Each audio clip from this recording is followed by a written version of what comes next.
அடுத்த கவன ஈர்ப்பு தீர்மானத்தை அளித்த மாண்பு உறுப்பினர் திரு கு ரவி மனோகரன் அவர்கள் இருக்கையில் இல்லை. இருந்தாலும் அதை நான் என்ன கவன ஈர்ப்பு தீர்மானம் என்பதை நான் படித்து விடுகிறேன்.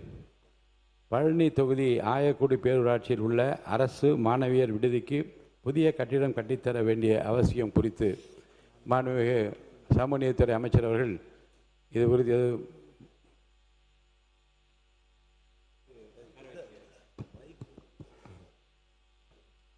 மாண்புமிகு பேரவைத் தலைவர் அவர்களே, விவர அறிக்கை ஒன்று உறுப்பினர்களுடைய மேசையின் மேல் உள்ள சிறு கணினியில் பதிவேற்றம் செய்யப்பட்டுள்ளது என்பதை தெரிவித்துக் கொள்கிறேன்.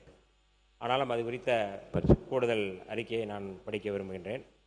பழனி தொகுதி ஆயக்குடி பேரூராட்சியில் உள்ள அரசு மாணவியர் விடுதிக்கு புதிய கட்டிடம் கட்டித்தர நமது சட்டமன்ற உறுப்பினர் ரவி மனோகரன் அவர்கள் கோரிக்கை வைத்திருக்கிறார்கள்.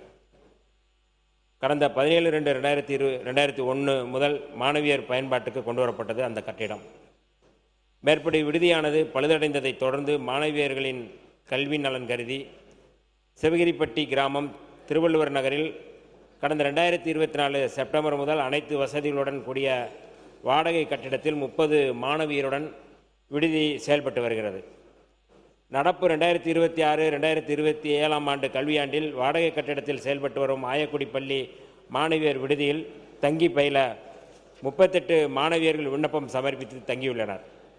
பழுதடைந்த கட்டிடத்தினை இடித்து அகற்றுவதற்கான நடவடிக்கைகளை மேற்கொள்ளுமாறு மாவட்ட ஆதிதிராவிடர் மற்றும் பழங்குடியினர் நல அலுவலருக்கு அறிவுறுத்தப்பட்டுள்ளது. இந்த நிதியாண்டில் 50 மாணவியர்கள் தங்கும் வகையில் 3,70,00,000 மதிப்பீட்டில் விடுதி கட்டித்தர கோரி மாவட்டத்திலிருந்து முன்மொழிவு பெறப்பட்டுள்ளது. மேற்படி மாவட்டத்திலிருந்து வரப்பெற்ற மதிப்பீட்டு அறிக்கையின் அடிப்படையில் தற்போது திண்டுக்கல் மாவட்டம் ஆயக்குடி சமூக நீதி பள்ளி மாணவியர் விடுதிக்கு சொந்த கட்டிடம் கட்டுவதற்கு நடவடிக்கை மேற்கொள்ளப்பட்டு வருவதால் விரைவில் மேற்படி விடுதிக்கு சொந்த கட்டிடம் கட்டித்தரப்படும் என்று நான் இந்த அவையில் தெரிவிக்க கடமைப்பட்டிருக்கிறேன்.